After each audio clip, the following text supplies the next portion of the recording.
Yes, well, welcome back to the poor man's shop. I'm up here in the loft. When I left you last, I was working on our cylinder for our PVC steam engine. Now, we accomplished getting the head plate finished up. Still need to drill and mount this to the top of the cylinder. But there's a major flaw in my engine. Mostly in function or design. I was speaking to my best buddy Rose. Some of you may know Rose. My best buddy for, probably going on 27 years now.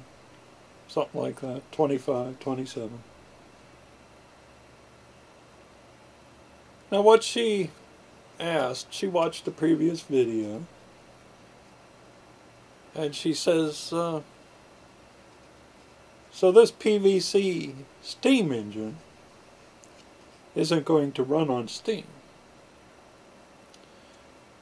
And I said, no. I said, it might. PVC is pretty strong, but it is designed to work with air, not steam. I'm just building it out of things I have around the house. Spending no money on it. These are just things I had laying around. And I thought it would work. So anyway, she says,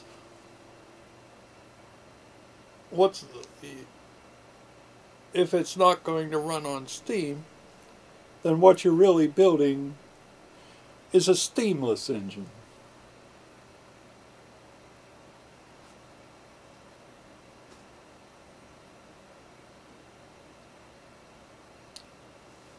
Be that as it may,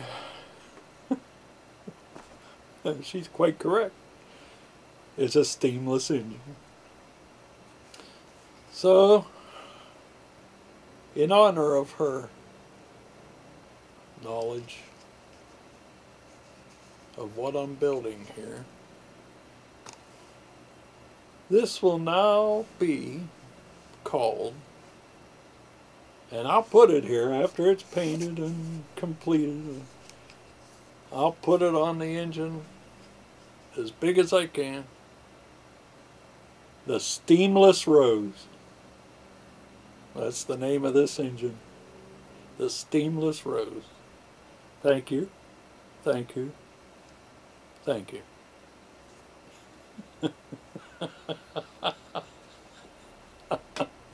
Come on, that's funny. Oh my.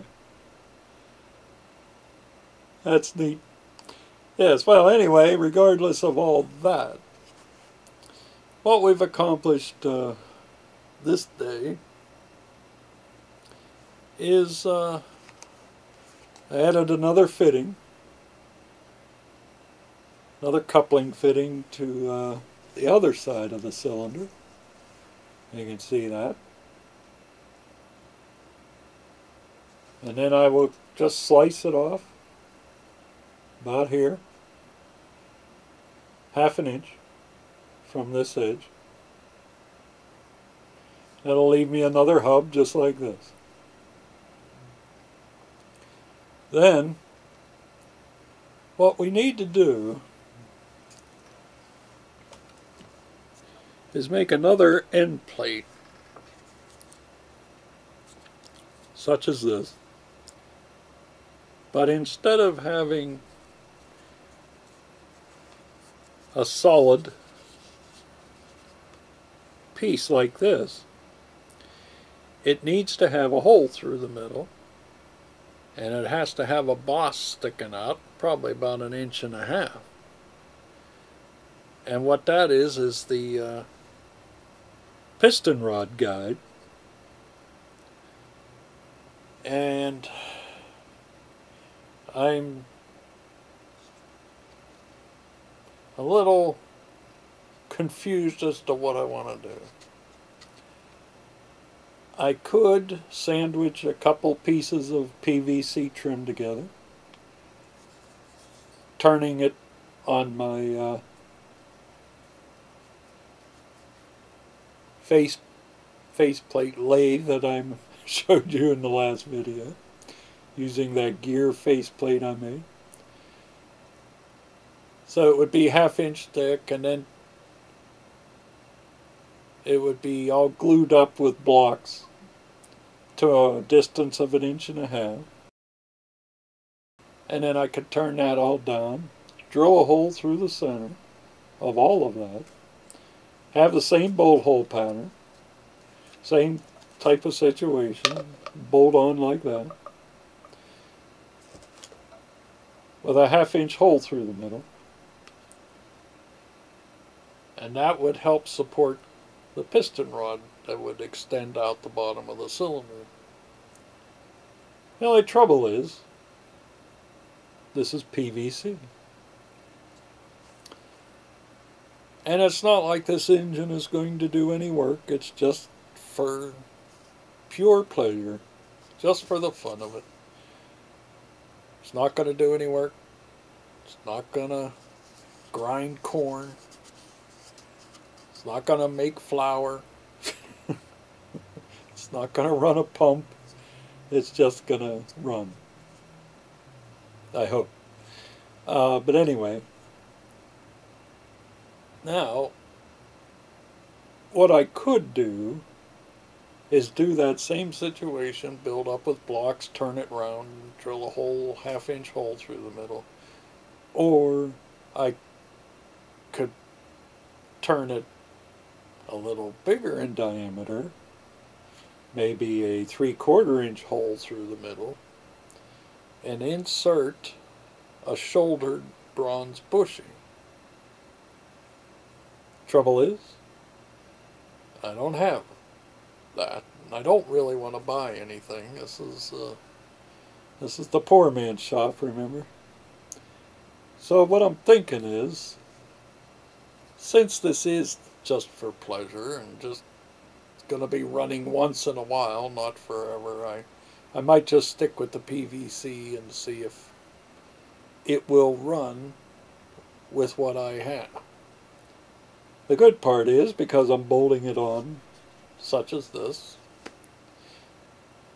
if it doesn't hold the pressure, I can always take this off, mount it back onto my fancy schmancy lathe down there, and turn it,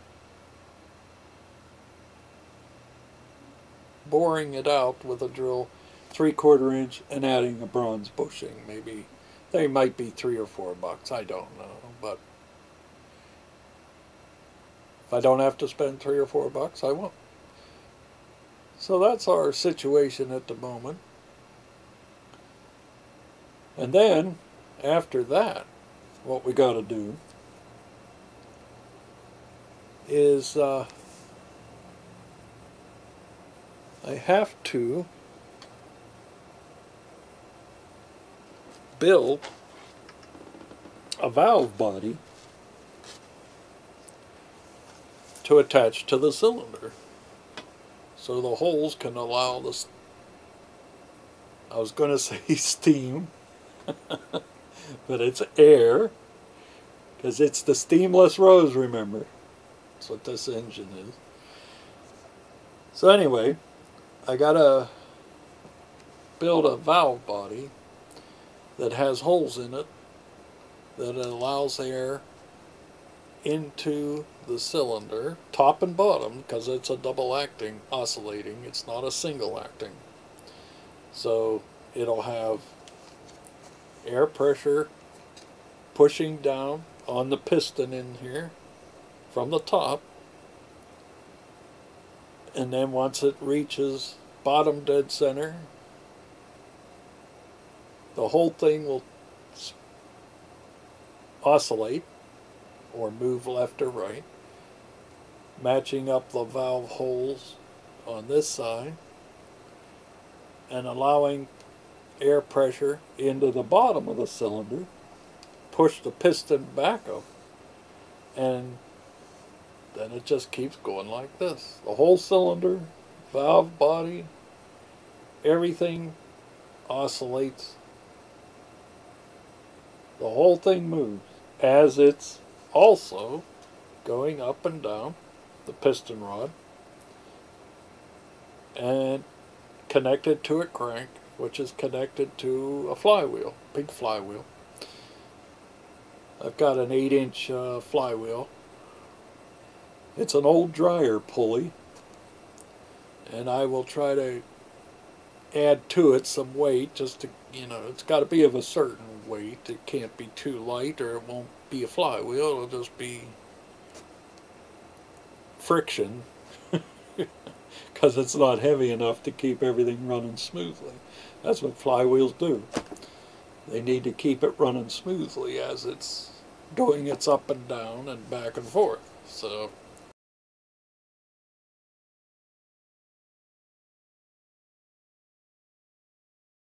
it's a lot of work, and you got to depend on the flywheel to.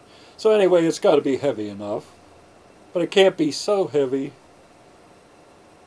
that it trashes the PVC that I am going to use for bearings. But anyway, that's further down the road. This second episode is about this 1-inch PVC trim I've been using on my windows. Now if I glue 2 of these, cut them, to fit between the hubs here, it'll lay flat, such as that, between the 2 hubs.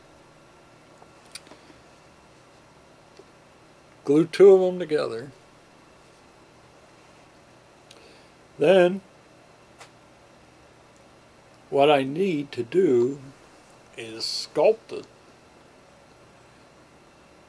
to conform to the diameter, the outside diameter of the 3-inch PVC, which is actually 3.5 on the outside diameter.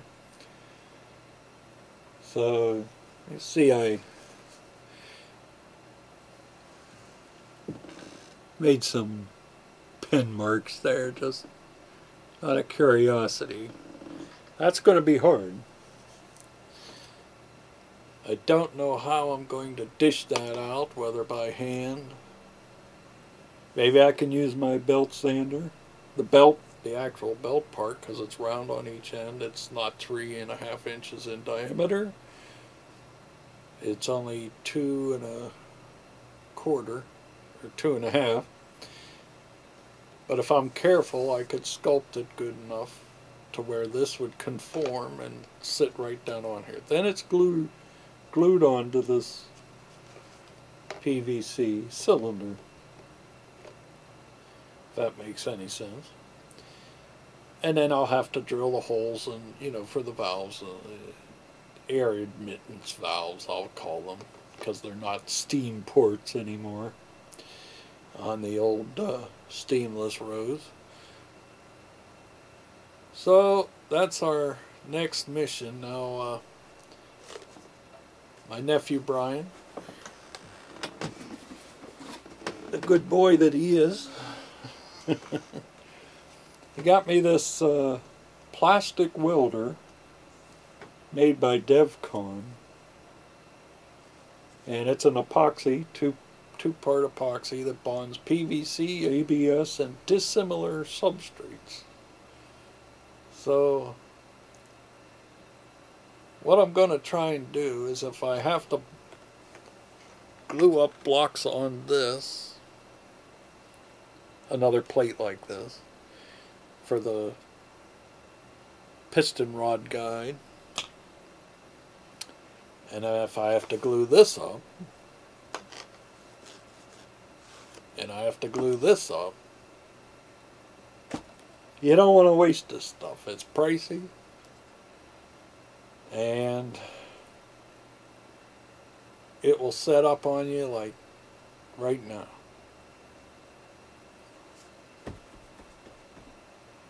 So that's what I'm gonna do now, is I'm gonna start working on this.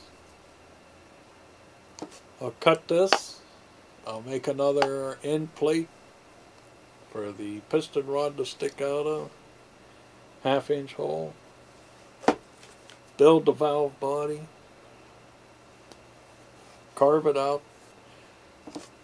to lay flat on the cylinder, and then I can glue everything together using this stuff. And hopefully I won't, you know, get it in my beard and glue my hand to my beard. So that's what I'm looking at this time, and I'll bring you back when we're further along.